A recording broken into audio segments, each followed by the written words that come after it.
Welcome. The webinar will start shortly.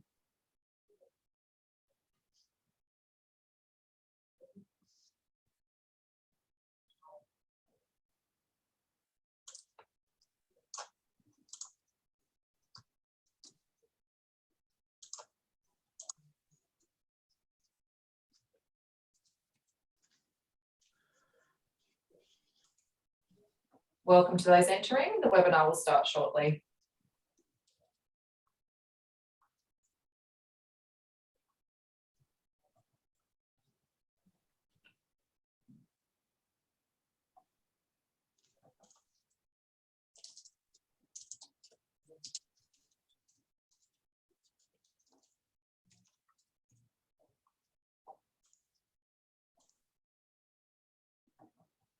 Welcome to those entering. We will start in a few moments.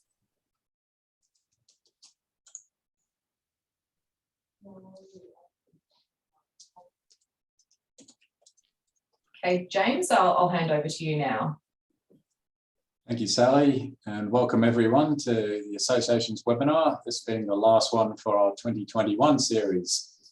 Throughout the webinar, you'll have the ability to post any questions that you like in the chat function. We will monitor these and we can run a question and answer session at the end of the presentation. And now I'd like to introduce our presenter for today's webinar. We have Brad Chilcott from White Ribbon. Brad convened the Family and Domestic Violence Advocacy Network in South Australia. He created the annual Adelaide White Ribbon March and is on the Reconciliation South Australian Board and the Advisory Board Food for Education for Kenya. Brad was named in South Australia's most 100 influential people in 2018. And in addition to these advocacy roles, he's worked as a ministerial advisor, both to the state and federal government, and coordinates Australian support for schools and stateless children and a kinship foster program for children in Cambodia. Brad writes regularly for The Guardian, and it was good to see in the media this week organisations taking this subject seriously, and the CEO of the CBA announcing their policies on domestic violence. Here to talk to us today more about the work of White Ribbon and what men can do to prevent violence against women is Brad. Brad, I'll hand over to you. Thank you. Well, thank you so much, James, for having me along today, and to Sally and Linda for organising in the background and getting me here, and also to the EWPA and HRIA for making ending men's violence against women a priority area for you. I'm really glad to be speaking with you today. I'd firstly like to acknowledge that I am on and live, work and play on Kaurna land, and pay my respect to the elders of these lands, but also to the elders of all the First Nations lands that you're on, wherever you're gathered across Australia today. It's really important for all of us to remember that the privilege we enjoy living on these lands came at great cost to others, that sovereignty was never ceded, and that injustice and inequality continues to this day. So the year that since White Ribbon's last organised White Ribbon Day events has seen the emergence of new heroes in Australia who have also exposed the ugliness and harm of men's violence and abuse of women, and have shown us just how far we have to go if we're ever going to see a future free from gender inequality, victim blaming and all forms of men's violence and abuse. You would have heard of Grace Tame, Brittany Higgins and maybe Chanel Contos, who have become household names as their advocacy and demand for radical political, cultural and social transformation have dominated the media and the political landscape for these last months, despite the always pervasive coverage of the COVID-19 pandemic. Yet we know that every one of them would prefer to have never become heroes, to never have had a story to tell about abuse, rape, violence or harassment. They've become heroes and leaders because of their courage to expose the reality of men's violence in Australia and the attitudes, the cultural norms and the systemic inequality that creates the conditions for men's violence and abuse to continue. They've become heroes by declaring that this has happened to them, and it's happened to many, most, if not all women, and that this should never happen to another woman or child again. And so since White Ribbon Day 2020, the exposure of the reality of our cultural and structural disease has been relentless. Women assaulted at work, cover-ups from bosses, politicians making excuses, the deaths of First Nations women due to men's violence being almost ignored by the media, women and children being murdered by their intimate male partners, shock after shock, such that it's almost no longer shocking. Sometimes, as a man, despite the coverage and even being so involved in the work myself, I can feel like all of that's happening over there. Like it's not me, it's not us. I don't know men like that. But you know what? I'm sure it never feels like that for women. Just in the last 2 weeks, I've had conversations with two of my friends, both from similar worlds to me in regards to education and economic status, culture, ideology, and they both told me related stories that had striking similarities. One of them went out to dinner with a bunch of male corporate executives, including a couple of quite high-profile identities in the media. And the other went away for a weekend with a group of mates from his younger years, reunited for a friend's birthday, from a range of different occupations and family and life stories. When they told me about their experiences, their words were almost identical. They said, "Brad, I thought we'd come some way in gender equality and respecting women, but I couldn't believe what was coming out of these men's mouths in regards to their feelings about and the way they interact with women." And I don't pretend for a minute to know what the experience of women is like living in a society, employed in workplaces, going out to town or living in homes where you don't have to do much more than scratch the surface to find disrespect, objectification, and male entitlement. But what I do know is that it's not those men over there, hidden away in some subculture, less educated, from a different background, or operating in different circles. It's all men to varying degrees. At our best, we are intentionally and proactively unlearning this culture that we've been immersed in from birth. We're making mistakes along the way, but we're committed to change. But at our worst, we are ignoring, excusing, or using violence, abuse, and disrespect. And we're all somewhere on the spectrum between those two descriptions. And that's why this year at White Ribbon Day, we're asking the question, how can men make change? Because when I speak to my friends, like I outlined earlier, or we hear the latest accounts of men's violence, abuse, and harassment of women in the media, or even if we just listen to the women in our lives and hear their stories, it's easy to get discouraged and to wonder if we are ever going to have a society where women are free from all forms of men's violence and abuse.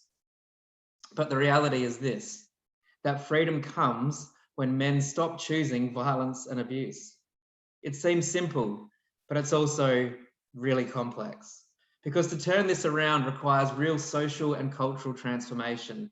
And that means we need every person, every community, every school, every workplace, every sports club, and every government to commit to being a part of the change. We need men who choose to be part of the solution, addressing attitudes, expectations, and behaviours that uphold inequality and excuse disrespect, and who have the tools they need to bring about change, first in ourselves, then in our friendship circles, community, and society. So if it's more complex than men just choosing not to use violence or to control and intimidate the women in their lives, what is the actual problem? What are we trying to address? Firstly, we should understand what men's violence, or gendered violence as it's often called, really is. Because all too often we hear words like domestic violence and think it's just an incident of physical violence in a home between a married couple or a partnership. But that's not what we're talking about here.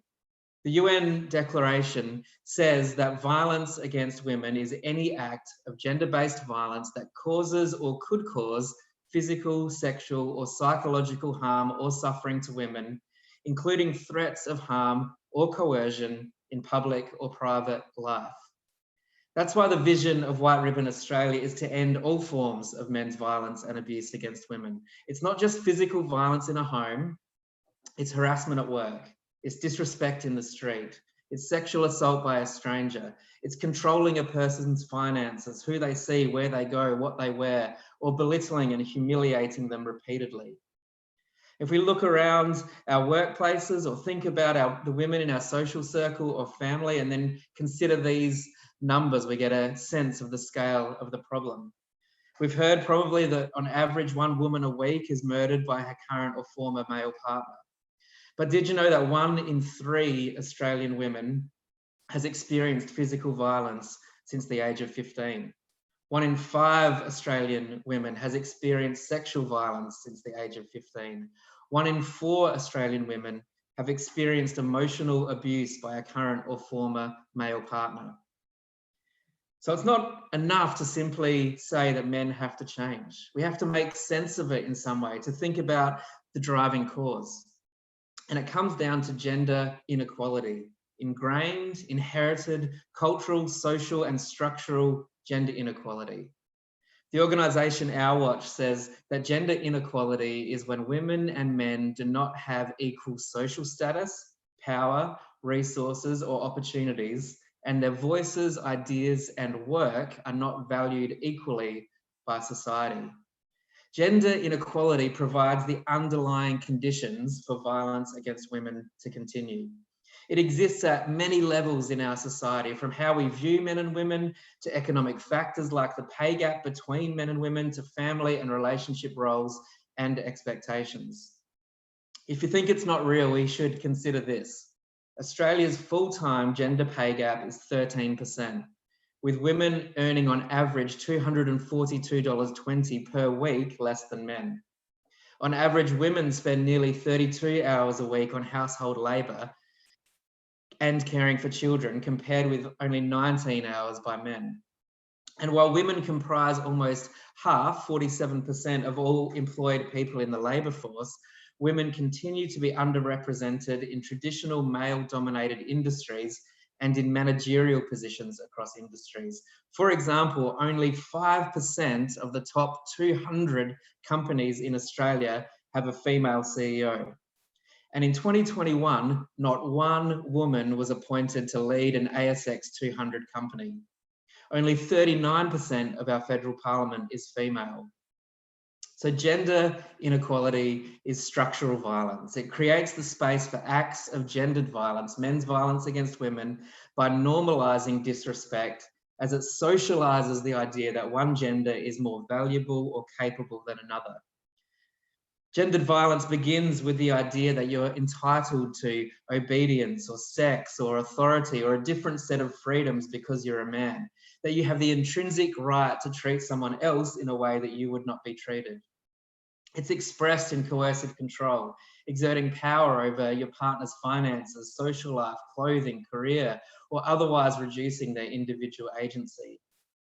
For me, I grew up in a religious environment. It taught me that men were the head of the house, that women couldn't perform certain rituals, weren't able to teach men or take leadership positions.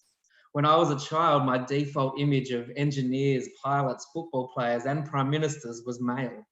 I said policeman instead of police officer, and I assumed my doctors would be men and my nurses would be women.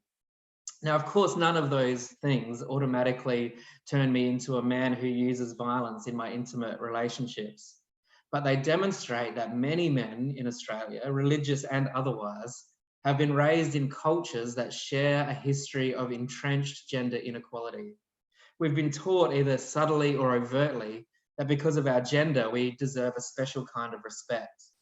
We've been raised with a certain expectation of male power and to have control of our homes, partners, children, faith communities, sporting clubs, and workplaces.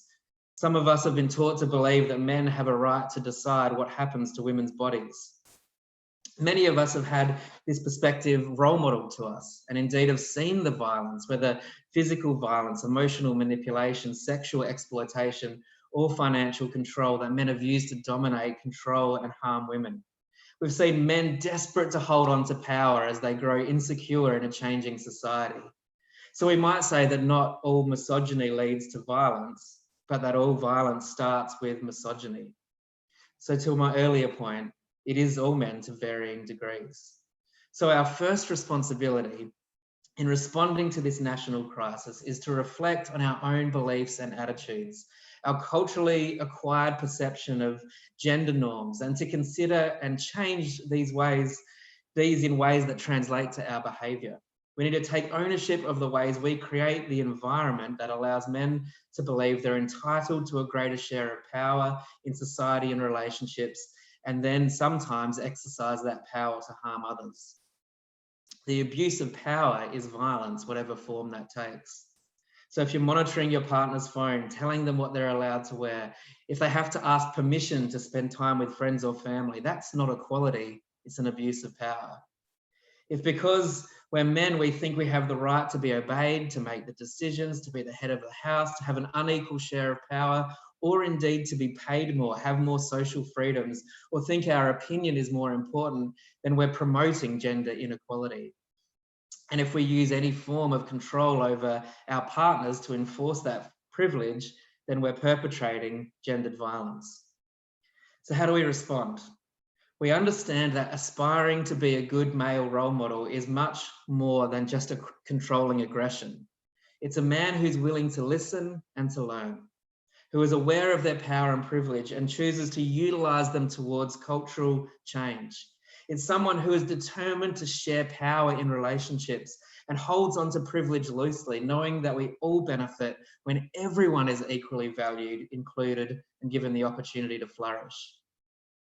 Now, in some circles, it seems controversial to say that men have a role to play in eliminating gendered violence and advancing gender equality. What's certainly problematic is placing men on a pedestal for not using violence or not acknowledging the decades of tireless campaigning by women that built the foundation of awareness and positive change that men like me stand on today. However, as it is men that need to stop being violent and to break the cycle of generational misogyny, men must be part of the solution. Certainly, we've seen that the men who hold on to the majority of the political power in Australia have not responded to the terror and suffering experienced by women in a manner commensurate to the crisis, nor with the magnitude of money and commitment that needs to be expended on solving this issue. A willingness to listen to and learn from women and then not only act decisively but also proportionately would go a long way towards creating safety for women now and pave the way for equality into the future.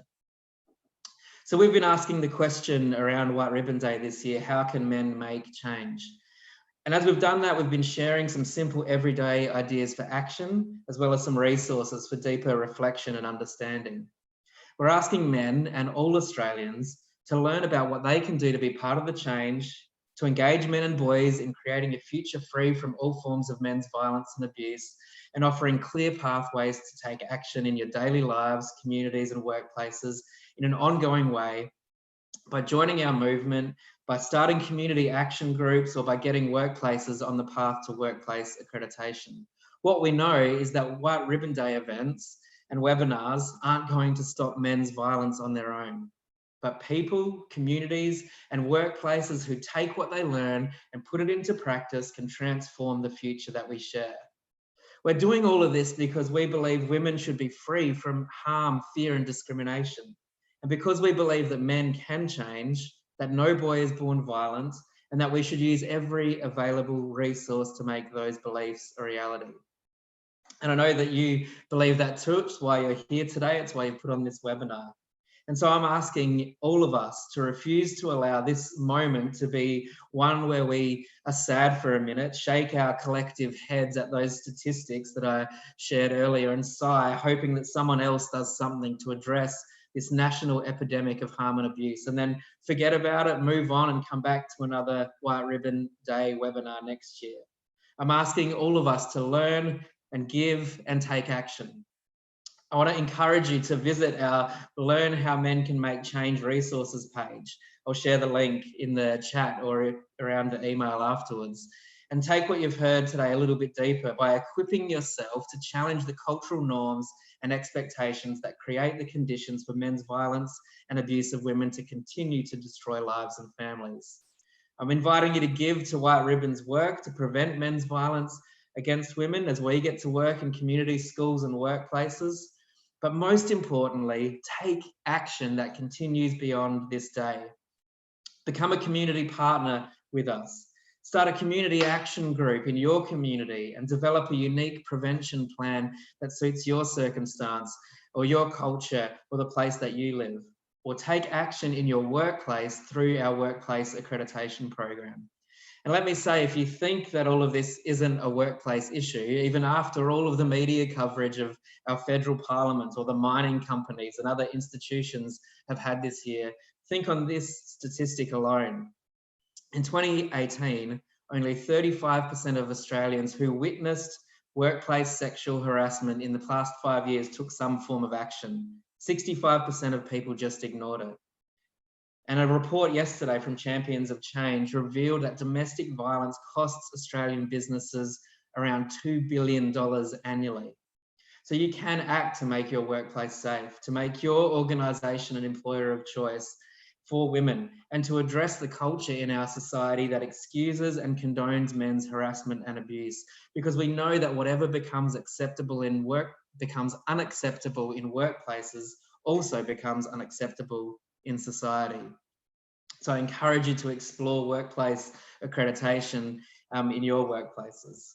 So how can men make change? They can commit to learning and giving and taking action. They can stand in solidarity with women and back them in as they call for political, structural and systemic change. All of us can do this. We can make these decisions today. So I want to thank you for what you're already doing by making ending men's violence against women a priority for your associations. And I really want to thank you for the action that you'll take after this event, after this webinar, as we work together to create a future where gender equality is an experienced reality for everyone and where women and children are free from all forms of men's violence and abuse. And you can find out more about all of that at whiteribbon.org.au, and really happy to answer any questions that you have this afternoon. Thanks, James. Thanks very much, Brad. That's all some excellent information you provided us with, and this webinar will be shared with members on our YouTube channel, and that will be available soon. Just a few questions on the topics you spoke about. You talked about two things, probably community action group and workplace accreditation. I suppose for our members, a lot of those will be interested, first of all, in their workplace. Could you maybe give some examples of what you've seen other workplaces do to achieve that accreditation? Yeah, for sure. So we have a workplace accreditation program is based on a workplace accreditation standard, which has three real categories. Firstly, leadership and culture. How are your leaders setting a standard of gender equality, but also respect in the workplace and taking seriously things like sexual harassment and discrimination.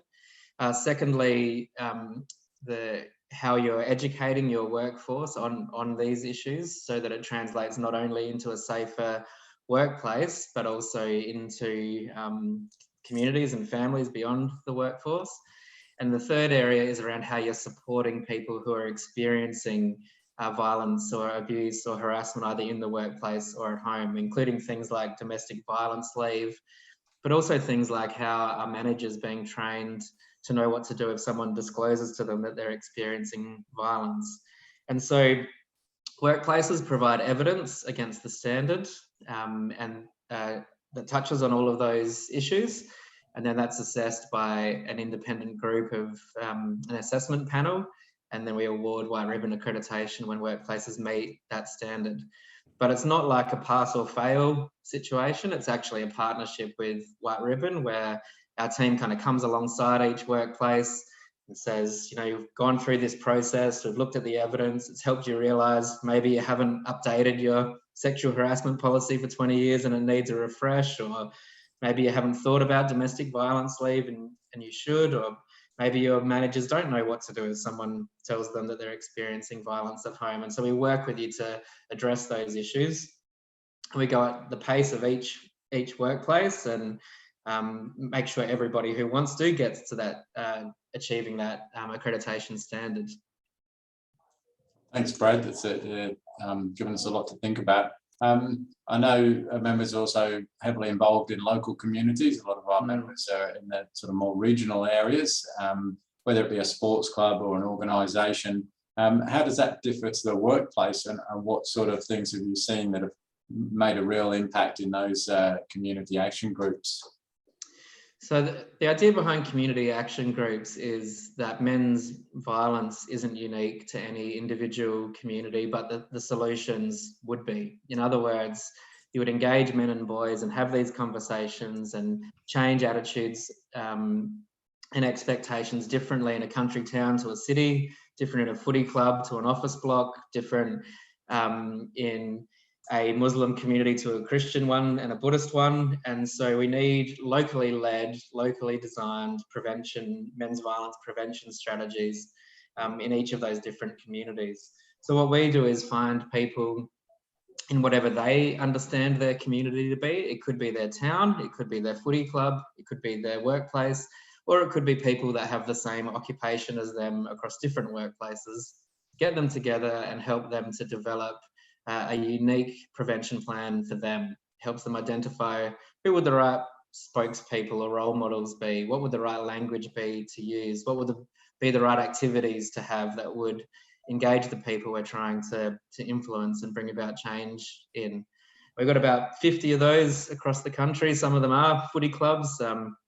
Here in Adelaide, where I am, it's the Gawler Bunyips Seniors Football Club, which is always do really interesting things and become role models for the younger blokes in their football club.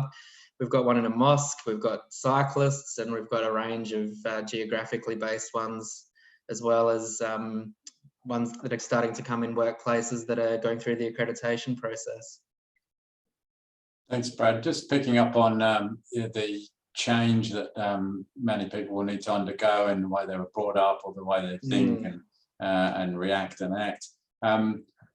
Is there much that you're doing in the space of education and schools? Is that another area of work for White Ribbon as well? Yeah, it is. It's a really good question. And we have a program called Breaking the Silence. It's a whole of school approach to preventing men's violence and teaching about respectful relationships and consent.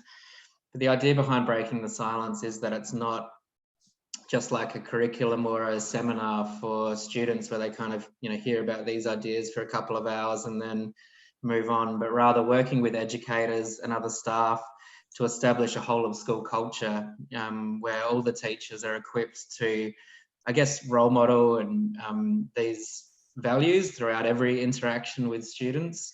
Addressing the micro things like don't say things like kick like a girl or boys don't cry, or those kind of gendered stereotypes, through to the bigger things of setting a consistent culture that young people can go through their 6 or 12 years in a school and be completely immersed in an environment that I guess expresses all of the values that I spoke about in my speech. So that's really active in New South Wales at the moment in schools, and we're just starting to get it up and running in other states at the moment. Oh, that's good to hear.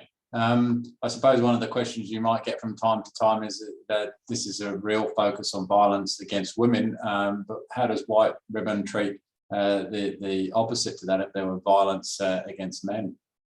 For sure. Well, White Ribbon exists explicitly to prevent men's violence against women, but that's not to say that all forms of violence are not, don't need to be prevented. Of course they do.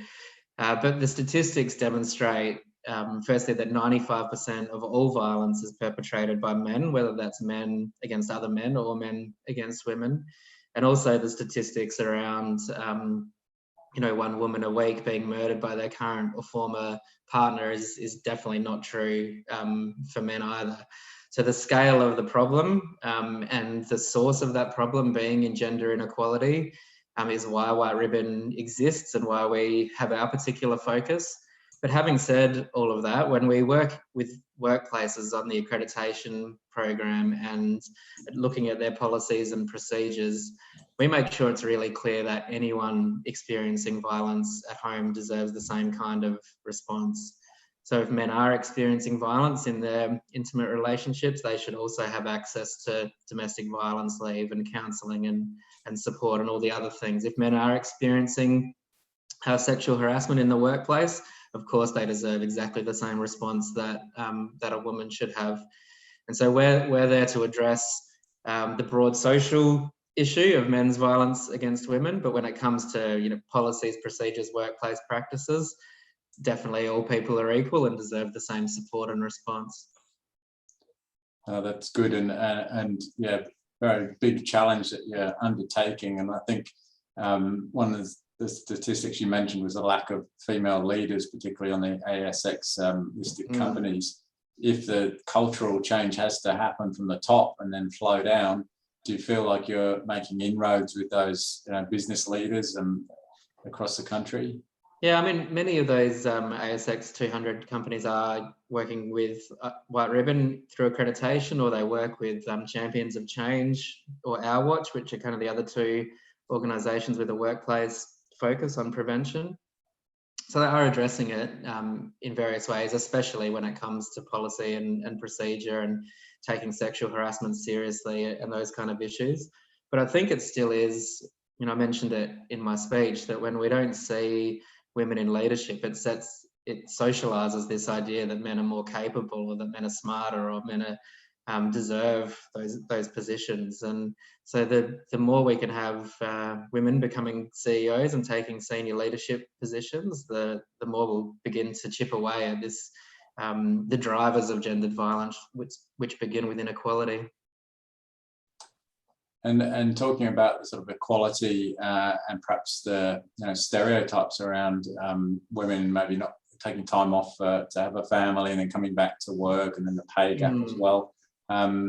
Do you see it as important to equalise some of those conditions that are in place, whether it be parental leave, and then perhaps try and influence more males to take the lead there and take time out as well as the females?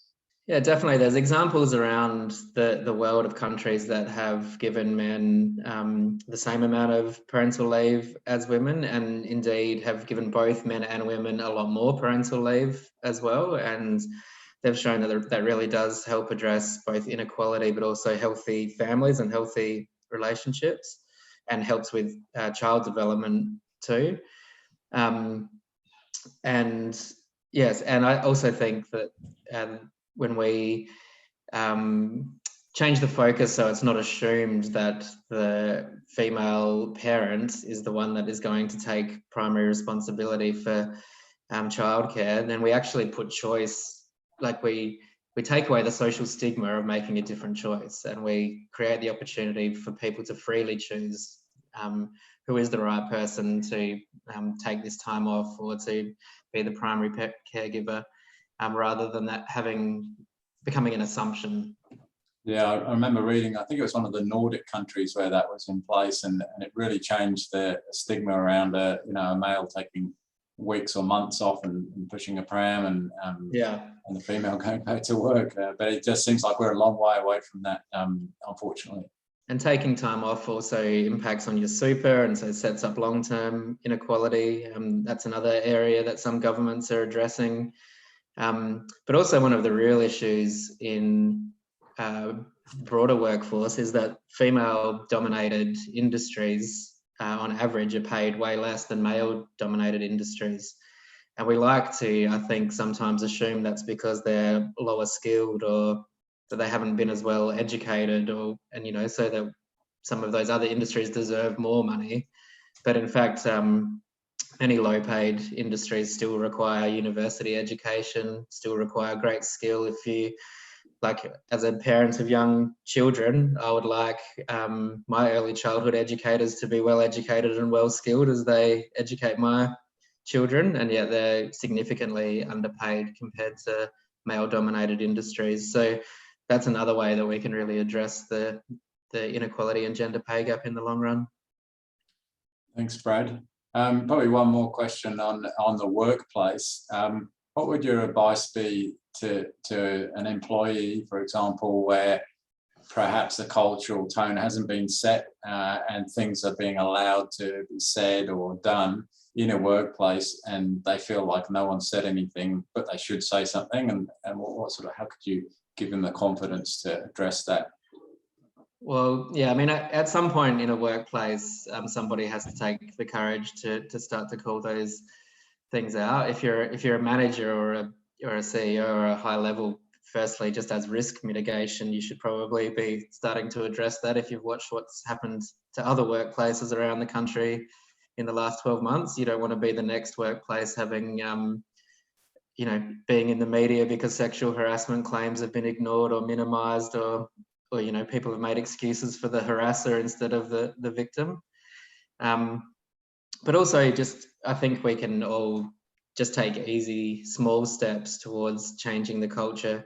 You know, when someone makes a sexist joke or says something inappropriate or disrespectful or objectifying about women, sometimes silence and a death stare speaks more words than, like, you know, you're being an idiot, which can set up some conflict. Or even just saying things like, mate, it's 2021, we don't talk like that anymore. You know, make slightly light of it without making light of it, if that makes sense. And even just, so as we make these kind of comments and this kind of behavior uncool, or, you know, in that kind of safe way rather than in a conflict way, we begin to slowly change the culture. Thanks, Brad. Well, look, I think we've got to the end of our sort of question and answer session, but as mentioned before, we'll make sure that this becomes available on our YouTube channel. We'll also, as an association, been doing a lot more work with White Ribbon, and we look forward to working with you, Brad, and your colleagues around the country. And once we can all get face to face again, that'd be great. But look, thank you very much for your time. Thank you to everyone who's dialed in today. And this is the last of our webinars for 2021, but we'll be restarting those again in 2022. So thank you very much, Brad. Thank you for having me. And if you want any further information, you can visit the website, or I'm happy to email you all of the resources that I mentioned as well. That's great. Much appreciated. Thanks, Thank everyone. you. Bye.